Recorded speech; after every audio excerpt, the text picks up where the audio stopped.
Good afternoon, ladies and gentlemen. I'd like to welcome Viktor Hovland to the Media Centre. What a great round today. 5 birdies and an eagle, co-leader in the clubhouse at 7 under par 65. Viktor, great day at the office. So tell us a little bit about your round today. Yeah, thank you. It was very fun today. Got off to a nice start. Obviously making eagle on number 2 and just kept hitting great shots on the front 9 and made some putts. And before I knew it, somehow I was 6 under through 11 and just kind of coast in to 65. So that was awesome. I'm going to open up to questions. Brentley? Vic, obviously 65 will play anywhere, but how especially important was it to get off to this kind of start, knowing the weather that's coming up in the next few days?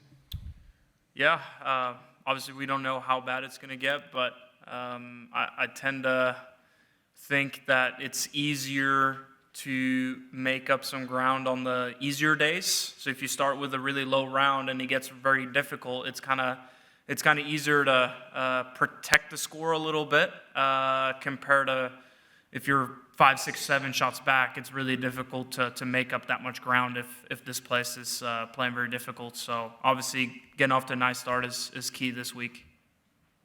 Krish? Nice shot there, Viktor. Blended well with the azaleas out there in the course. Yeah. What is it about Tiger that you like so much? You were the low amateur when he won in 2019. Twice you won his Hero World Challenge, and here you are playing a flawless 65.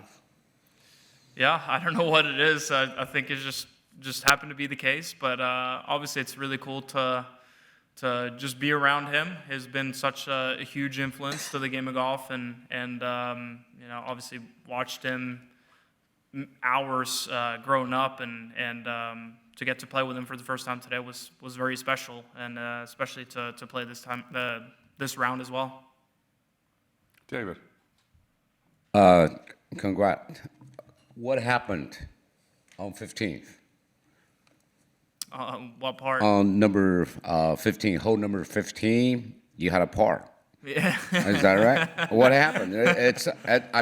Were you thinking about something, or No, just a bad tee shot? Yeah, I hit a couple of bad shots in a row there. The second shot on 14 just kind of came out of nowhere, and I was trying to hit a really hard fade with the wind off the tee, and I just towed it, and it just went left instead, which normally never happens off the tee for me. If I hit a bad drive, it's usually to the right. So that caught me a little off guard, but actually made a nice 5 there in the end.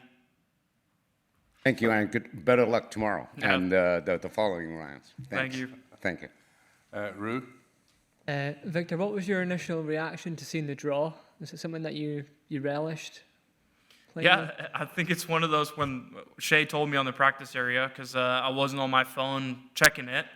And when he said we were paired with Tiger, my heart kind of went a little bit further up in the throat, and I just noticed, wow, this is going to be exciting. Heart rate started going up, but after that, I calmed myself down and just kind of thought this is going to be very exciting.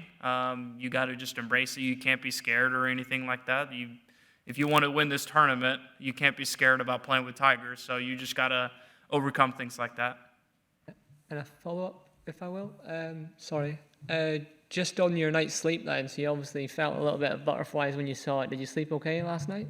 Say that one more time. Did you sleep okay last night? I actually did. I felt, just because I feel like I've done a lot of good work this week and my game feels really good, it's easier for me to just kind of relax, and I don't have to, hope I'm playing. Obviously, I hope I play well, but I trust my skill set that it's not going to be all that bad even if I'm not on my game. So I was just kind of very relaxed and just looking forward for the opportunity.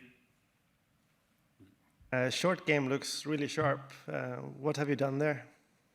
Don't need to get fully nerdy about it, but basically I've the biggest part is that I'm not tilting back as much, and the biggest problem was that I've gotten too shallow with my chips, and that's when you just kind of have to yank the hands forward and you get no loft. So the first part was just kind of getting more on top of the ball, get some more angle of attack down, and now I can actually present the loft in the way that I want to. If I want to hit it high, if I want to hit it low, I can do that with my wrist now.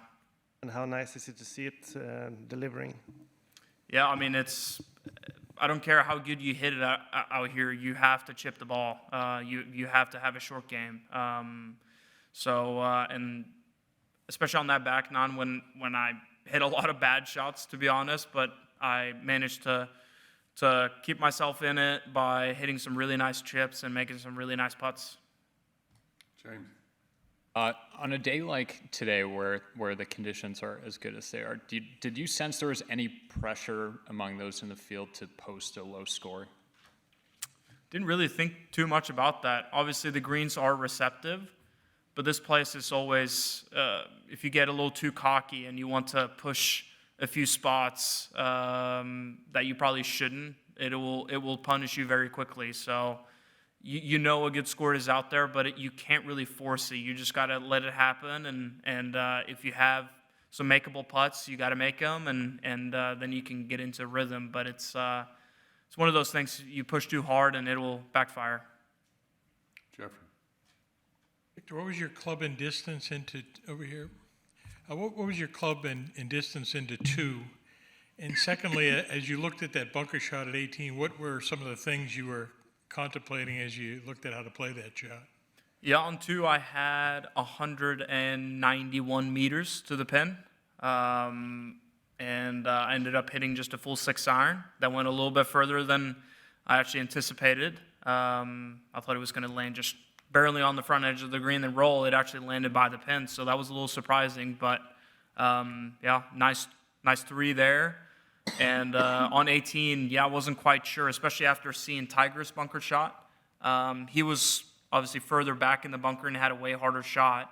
So when he hit the green, it kind of scooted forward pretty hard and instead of taking the slope going straight down, it went forward. And I was just kind of evaluating, what was the smartest play. Either I could take it right at the pin, try to spin it a little bit, but the downslope was pretty severe, so the best case was maybe 15 feet and try to make a putt, or I could try to get a little cute with it and take the slope, and if I got enough spin on it, it would take the slope and go directly down. So, I just kind of gamble on it and hit a great shot. Adam? Is that your personality a little bit as a gambler there? I like to gamble a little bit.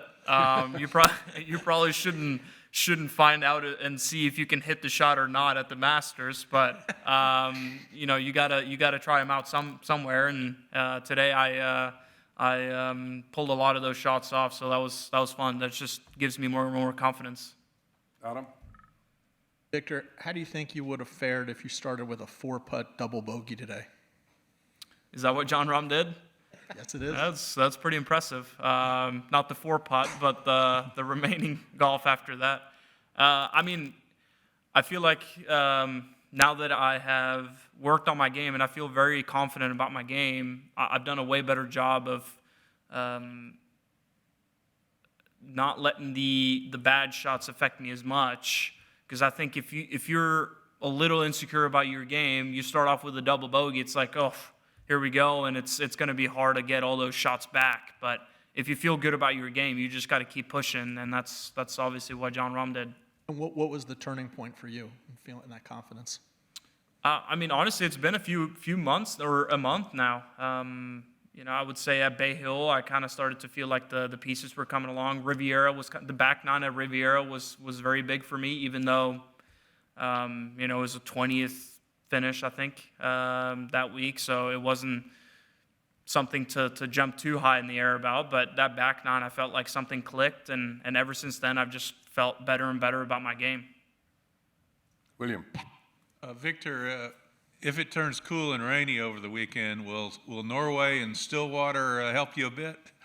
I think so. It's the few weeks that I've had at home, the last 2 months, I'd say it's been really cold, and I've played with 3-4 layers and 30-degree weather and blowing 30. So it's been I've definitely had enough practice in those types of conditions, but I haven't played Augusta National in that type of weather, so that will be interesting to see how that goes. But yeah, I don't think that will be a disadvantage. Daniel?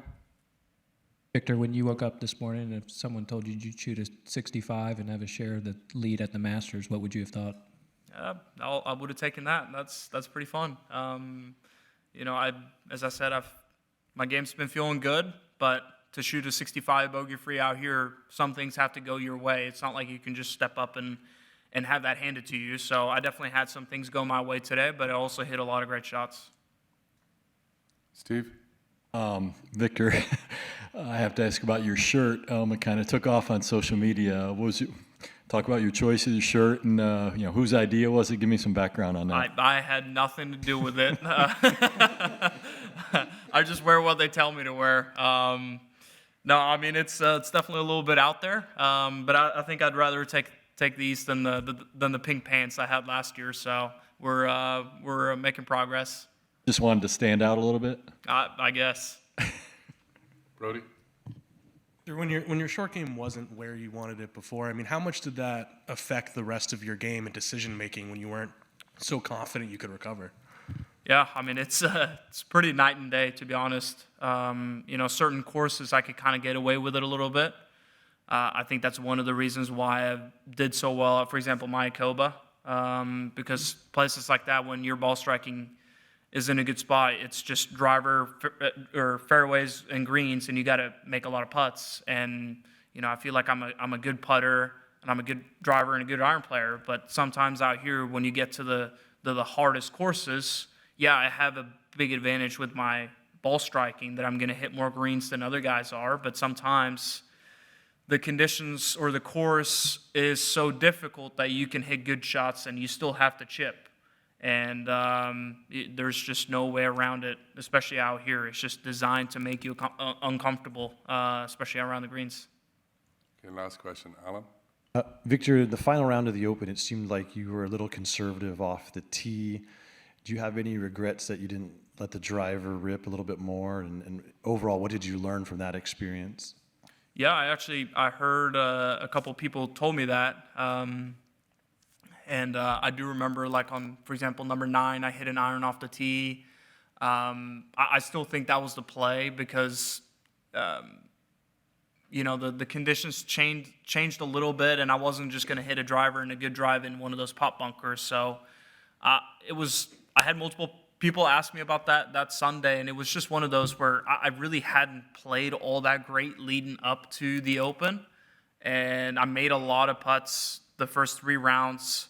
I felt great, and I actually was very calm on that Sunday. I just didn't quite get anything going. The putts that I made earlier in the week, I just didn't make the putts, and then you let the other guys get a head start, and it's just hard to catch them. So it was just one of those days where I just didn't quite have it. It wasn't like a mental error. But I feel like my skill set is a lot better right now, and I think I would have wanted to play that Sunday again. This week, for example, that would have been a lot of fun. Espen, up to you. Viktor, 7 under, det til ledelse i Masters. Fortell hva som fungerte så bra for deg i dag. Ja, det var mye bra i dag, selvfølgelig. Slo mye bra driver, treffer liksom mange fairwayer og slo veldig mange bra jernslag.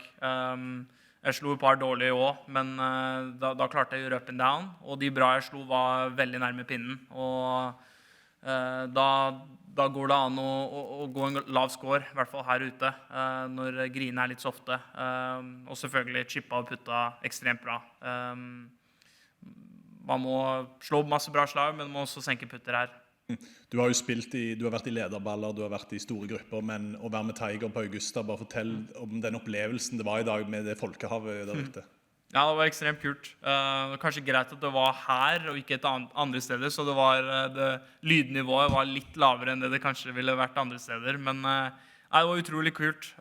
Se hvordan han bare rundt han og se hvordan han spiller ekstremt kult, men jeg prøvde egentlig bare å fokusere på mitt eget spill, og gjorde en god jobb med det i dag.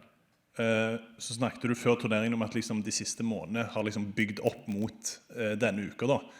Og spesielt da med tanke på nærspillet. Du ser liksom hvordan du leverer på back nine med den saven på 10, 14 og 18. Hvor mye betyr det for deg å liksom pulle off og virkelig levere når du har hatt den planen du har hatt da? Ja, det jo ikke noe høyere press du får enn denne turneringen. Og I hvert fall de stedene hvor jeg mistet på back nine der, så vanskelighetsgraden blir ikke noe særlig høyere enn de slagene. Og å slå så bra slag på I de tilfellene, da, det gir meg bare mer og mer selvtillit. Så det utrolig kult å se at all den harde jobbinga gir resultater. Thank you very much, Victor, for your time, and have a great tournament.